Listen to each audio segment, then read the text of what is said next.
नमस्कार दोस्तों, Deepak Punia life science YouTube channel पर आप सभी का फिर से स्वागत है। आज मदर्स डे है तो सभी को मदर्स डे की हार्दिक शुभकामनाएं। जो भी काम करो अपनी माता जी के चरण स्पर्श करके करो, जीवन में हर काम में आपको सफलता मिलेगी। तो आज हम मदर्स डे के अवसर पर लेके आए हैं बीएससी फर्स्ट ईयर बॉटनी का paper microbiology, mycology and plant pathology यानी सूक्ष्म जैविकी, कवक एवं पादप रोग विज्ञान के बारे में। तो इनसे जो जो इम्पोर्टेंट क्वेश्चन अपने अपकमिंग एग्जाम जो मई में होगा, तो क्या क्या इंपॉर्टेंट क्वेश्चन इससे निकल के आते हैं वो इस वीडियो के अंदर अपने देखेंगे। तो क्वेश्चन नंबर 1 है, जीवाणु की कोशिका भित्ति का वर्णन करो, यानी डिस्क्राइब बैक्टीरियल सेल वॉल का डायग्राम बनाना है, उसके बारे में लिखना है।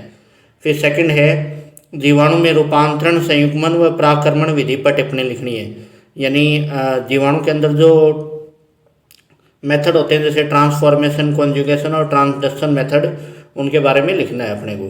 फिर थर्ड है, इकोनॉमिक इंपॉर्टेंस ऑफ बैक्टीरिया, जीवाणु के आर्थिक महत्व पे, जिसमें लाभदायक और हानिकारक, हार्मफुल और बेनिफिशियल दोनों पे टिप्पणी लिखनी है।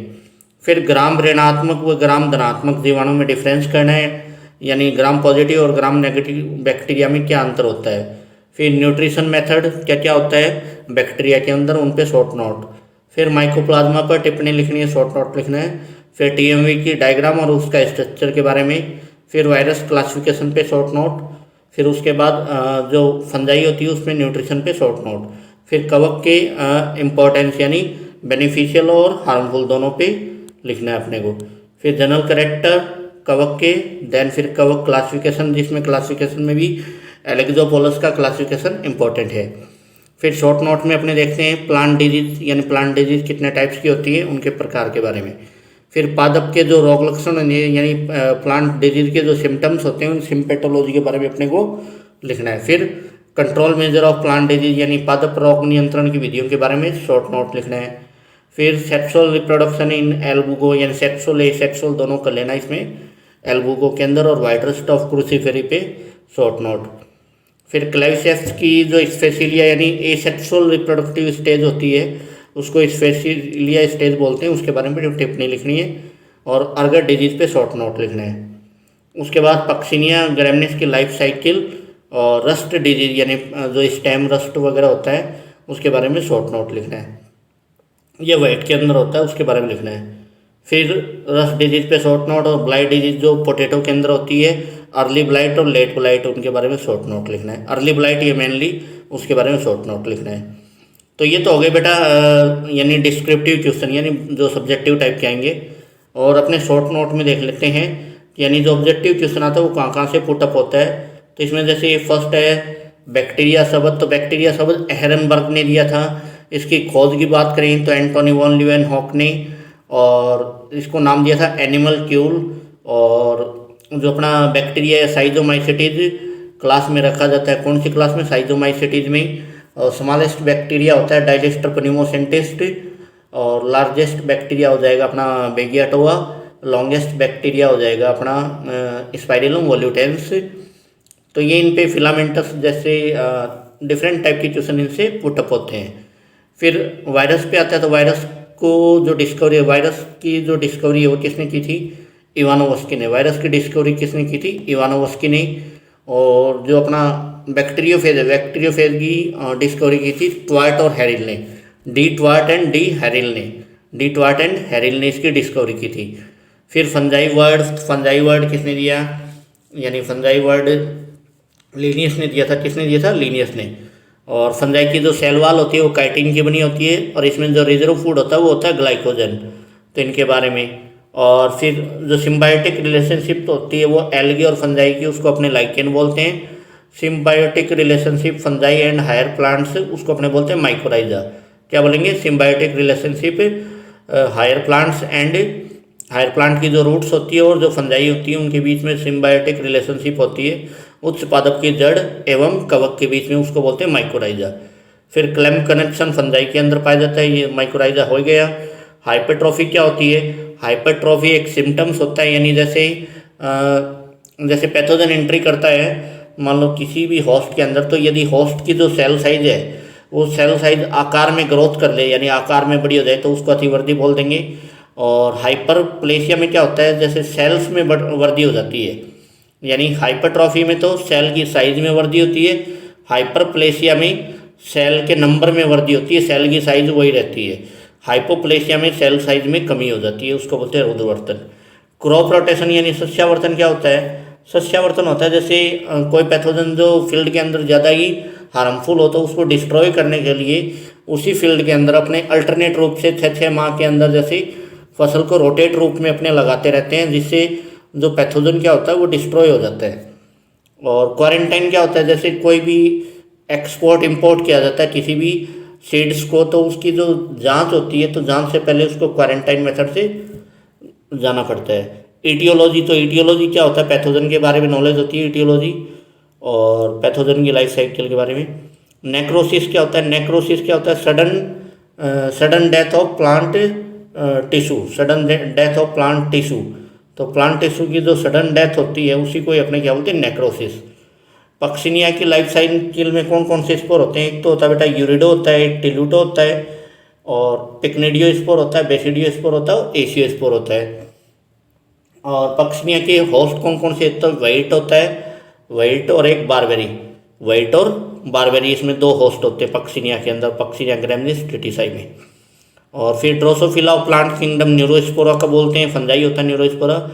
प्लाज्मिड होता है, यानी प्लाज्मिड क्या होता है? बैक्टीरियल जो सेल होती है उसमें एक एक्स्ट्रा क्रोमोसोमल डीएनए पाया जाता है, एक्स्ट्रा क्रोमोसोम अतिरिक्त गुणसूत्रीय खंड पाया जाता है, उसी को अपने क्या बोलते हैं?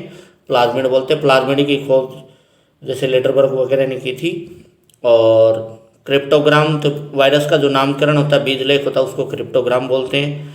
वीरियन वायरस की यूनिट होती है, यानी वायरस का ही पार्ट होता है वीरियन। फिर पैथोजन, यानी अलग अलग प्रकार के पैथोजन और उनकी प्लांट डिजीज की बात करें, जैसे एक तो होती है वाइट रस्ट ऑफ क्रूसीफेरी, क्रूसीफेरी का श्वेत कीट रोग किसके द्वारा होता है? आपको पता है कि एल्बुको कैंडिडा के द्वारा होता है। एक होता है अर्गट डिजीज होती है क्लेविसेप्स के द्वारा। और अंगेती अंगमारी अर्ली ब्लाइट ऑफ पोटैटो ये होती है अल्टरनेरिया सोलेनाई के द्वारा। पछेती अंगमारी एंड लेट ब्लाइट फाइटोप्थोरा इन्वेस्टेंस के द्वारा। रस्ट डिजीज होती है पक्सिनिया ग्रैमिनिस ट्रिटिसाई द्वारा। और समट डिजीज होती है अस्टिलेगो हॉर्डेई द्वारा। और उसके बाद जैसे अलग अलग डिफरेंट टाइप की जैसे अपने सिट्रस कैंकर की बात करें, सिट्रस कैंकर होती है जेंथोमोनास सिट्राई द्वारा। क्राउन गाल डिजीज होती है एग्रोबैक्टीरियम टिमिफेसियंस द्वारा। निमेटोड डिजीज होती है रूट नॉट ऑफ वेजिटेबल, या निमेटोड डिजीज होती है वो होती है मेलेडोगाइन स्पीसीज द्वारा। तो ये डिजीज के बारे में। उसके बाद जैसे यानी बैक्टीरिया द्वारा मनुष्य में कौन कौन से रोग होते हैं पूछ रहे हैं, तो बैक्टीरिया द्वारा एक तो होता है हेजा मनुष्य के अंदर विवरियो कोलेरी द्वारा, विवरियो कोलेरी बैक्टीरिया द्वारा। एक डिफ्थीरिया होता है, डिफ्थीरिया कोरिन बैक्टीरियम डिफ्थेरी द्वारा होता है। निमोनिया होता है स्ट्रेप्टोकोकस न्यूमोनी द्वारा होता है। तपेदिक होता है ये माइक्रोबैक्टीरियम ट्यूबरकुलोसिस द्वारा होता है। टाइफाइड होता है साइमोनिया टाइफी जीवाणु द्वारा होता है। एंथ्रेक्स बैसिलस एंथ्रेसिस जीवाणु द्वारा होता है। टिटनस क्लोस्ट्रीडियम टिटेनी द्वारा होता है। पीलिया लेप्टोस्पायरा इक्टीरो हिमोराइजी बैक्टीरिया द्वारा होता है। प्लेग होता है ये पास्चुरेला पेस्टिस द्वारा होता है। ये सारे क्या होते हैं? बैक्टीरिया होते हैं जो मनुष्य में रोग फैलाते हैं। उसके बाद पेनिसिलिन को पेनिसिलेज एंजाइम नष्ट करता है। पेनिसिलिन होती है फर्स्ट एंटीबायोटिक थी पेनिसिलिन, प्रथम प्रतिजैविक जिसकी खोज की थी अलेक्जेंडर फ्लेमिंग ने। और पेनिसिलिन की खोज किससे की गई थी? एक कवक था पेनिसिलियम नोटेटम। और इसी प्रकार एक कवक जिब्रेला फ्यूजिकुराई से फर्स्ट यानी प्लांट हार्मोन प्राप्त किया था अपन ने जिब्रेलिन। और इसी प्रकार जैसे नाइट्रिकारी जीवाणु की बात करें तो नाइट्रोसोमोनास नाइट्रोबैक्टर ये दोनों नाइट्रिकारी जीवाणु होते हैं। उसके बाद जैसे माइकोप्लाज्मा होता है तो माइकोप्लाज्मा के ऊपर सेल वाल नहीं पाई जाती, और माइकोप्लाज्मा का जो वर्ग होता है वो मॉलिक्यूल्स होता है। माइकोप्लाज्मा की खोज नोकार्ड व रॉक्स ने की। माइकोप्लाज्मा को अपने पादप जगत का जोकर भी बोलते हैं। माइकोप्लाज्मा को क्या बोलते हैं? पादप जगत का जोकर भी बोलते हैं। माइकोप्लाज्मा मनुष्य के अंदर जैसे एक तो जनांग शोथ करता है, तो जनांग शोथ माइकोप्लाज्मा होमिनिस द्वारा होता है। एक वंध्यता रोग उत्पन्न करता है माइकोप्लाज्मा मनुष्य में, जो माइकोप्लाज्मा फर्मेंटेंस द्वारा होता है। और एक प्लूरोनिमोनिया ये भी माइकोप्लाज्मा होमिनिस द्वारा होता है। उसके बाद जैसे अपने कवक के बारे में बात करें तो कवक विज्ञान, आधुनिक कवक विज्ञान का जनक ये माना जाता है एंटोन डी बेरी को। आधुनिक कवक विज्ञान का जनक किसको मानते हैं? एंटोन डी बेरी को। जबकि कवक विज्ञान का मानते हैं अपने कवक विज्ञान का जनक मानेंगे पियर एंटोनियो माइकेलिगो, पियर एंटोनियो माइकेलिगो। और इसी में अपने जैसे अपने क्वेश्चंस पढ़ते हैं, जैसे डोलिपोर सेप्टम, डोलिपोर सेप्टम किस में पाए जाते हैं? बेसिडियोमाइसीटीज में पाए जाते हैं। डोलिपोर सेप्टम किस में पाए जाते हैं? बेसिडियोमाइसीटीज में। इसमें क्या होता है? छिद्र के दोनों तरफ ढोलकाकार स्थूलन पाया जाता है। क्या पाया जाता है? ढोलकाकार स्थूलन पाया जाता है। और इस स्थूलन के ऊपर एक टोपी पाई जाती है अर्धचंद्रानुकार, जिसे पेरेंथोसोम कहते हैं। तो ये जो डोलिपोर सेप्टम होता है, डोलिपोर सेप्टम के ऊपर एक टोपीनुमा संरचना पाई जाती है, जिसको अपने क्या बोलते हैं? पेरेंथोसोम। क्या बोलते हैं? पेरेंथोसोम। एक आस सांग यानी एप्रेसोरियम भी कवक के अंदर पाई जाती है। आस सांग किसमें पाई जाती है? कवक के अंदर, एप्रेसोरियम। और ये यानी क्वेश्चंस खूब सारे होते हैं बेटा, इसमें काफ़ी क्वेश्चन पुटअप होते हैं। जो मेन जैसे इसमें 3 प्रकार के अलैंगिक जो अपने फलनकाय बनते हैं। फलनकाय भी कौन कौन से होते हैं? एक तो होता है क्लिस्टोथीसियम, क्लिस्टोथीसियम होता है फुटबॉल नुमा। एक होता है एपोथीसियम, एपोथीसियम होता है प्यालेनुमा। और एक होता है पेरिथीसियम, पेरिथीसियम कैसा होता है? फ्लास्कनुमा। पेरिथीसियम फलनकाय कैसा होगा? फ्लास्कनुमा।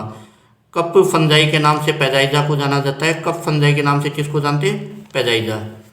इसके अतिरिक्त इसमें जैसे एक अपूर्ण कवक यानी इम्परफेक्ट फंजाई के नाम से ड्यूटेरोमाइसीटीज के सदस्यों को माना जाता है। फिर जो कवक है वो मनुष्य में कौन कौन से रोग फैलाती है? तो मनुष्य के अंदर एक तो एस्परजिलोसिस करती है रोग उत्पन्न, एस्परजिलस फ्यूमिगेटस द्वारा होता है। एक रिंग वर्म भी उत्पन्न करती है, ट्राइकोफाइटोन कवक द्वारा होता है। और एक कवक कैंडिडा एल्बिकेंस द्वारा कैंडिडियस रोग होता है त्वचा और मुंह में। एक कॉक्सीडियोमाइकोसिस भी होता है।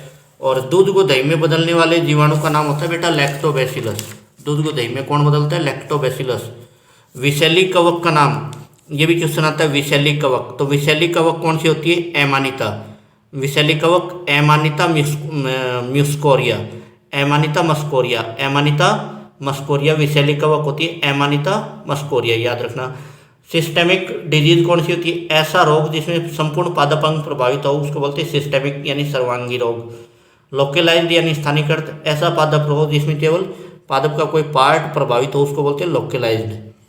और लकड़ी पे पाई जाने वाली कवक कौन सी होती है? पॉलीपोरस होती है। कौन सी होती है? पॉलीपोरस। और जैसे कवक विष की बात करें तो कवक विष को अपने जैसे पेटुलिन भी होता है, पेटुलिन भी बोल देते हैं, पेटुलिन भी ये विष पैदा उत्पन्न करता है, पेटुलिन या एफ्लाटॉक्सिन। और एक इसमें बेटा जैसे क्वेश्चन आता है कि जैविक नियंत्रण। तो जैविक नियंत्रण क्या होता है? जैविक नियंत्रण का मतलब होता है एक कवक द्वारा दूसरी कवक का नियंत्रण करना। एक जीव द्वारा दूसरे जीव पर नियंत्रण करना क्या कहलाता है? जैविक नियंत्रण कहलाता है। इसका उदाहरण क्या होगा? जैसे ट्राइकोडर्मा लिग्नोरम होती है, ट्राइकोडर्मा लिग्नोरम पीथियम कवक का नियंत्रण करती है। ट्राइकोडर्मा लिग्नोरम कौन सी कवक का नियंत्रण करती है? पीथियम कवक का। एक जैविक आमापन होता है, जैविक आमापन में एस्परजिलस नाइजर कवक का उपयोग किया जाता है। और एक कोशिकीय कवक यीस्ट को माना जाता है। एक कोशिकीय कवक कौन सी होती है? यीस्ट होती है। एक कोशिकीय कवक किसको माना जाता है? यीस्ट को माना जाता है। इसके अतिरिक्त जैसे यीस्ट होती है, यीस्ट को एक संपूर्ण आहार के रूप में भी जाना जाता है। जो यीस्ट होती है, यीस्ट को संपूर्ण आहार के रूप में भी अपने जानते हैं। खाद्य कवक के नाम से एक तो अपनी अगेरिकस बाइस्पोरस को जानते हैं। किसको जानते हैं? अगेरिकस बाइस्पोरस को भी बोल देते हैं। और एक याद और रखो तो अगेरिकस कैम्पेस्ट्रिस को भी याद रख लो। तो ये बेटा मोस्ट इंपॉर्टेंट क्वेश्चन मैंने आपको बताए हैं एग्जाम की दृष्टि से, और इनको आप अच्छे से तैयार कर लो। और अभी तक चैनल को लाइक शेयर और सब्सक्राइब नहीं किया है तो अभी ज़्यादा से ज़्यादा इसको लाइक शेयर और सब्सक्राइब कीजिए, और आगे से आगे इसको शेयर कीजिए, ताकि मैं ऐसे ही आपके लिए कंटिन्यू अच्छे अच्छे वीडियो बना पाऊँ और आप एग्ज़ाम में अच्छा स्कोर कर पाओ। आप एक पेपर देखिए, देखो आपको पता चल जाएगा कि अपने वीडियोज़ में से कितने क्वेश्चन पुटअप होते हैं। धन्यवाद। शुभ रात्रि।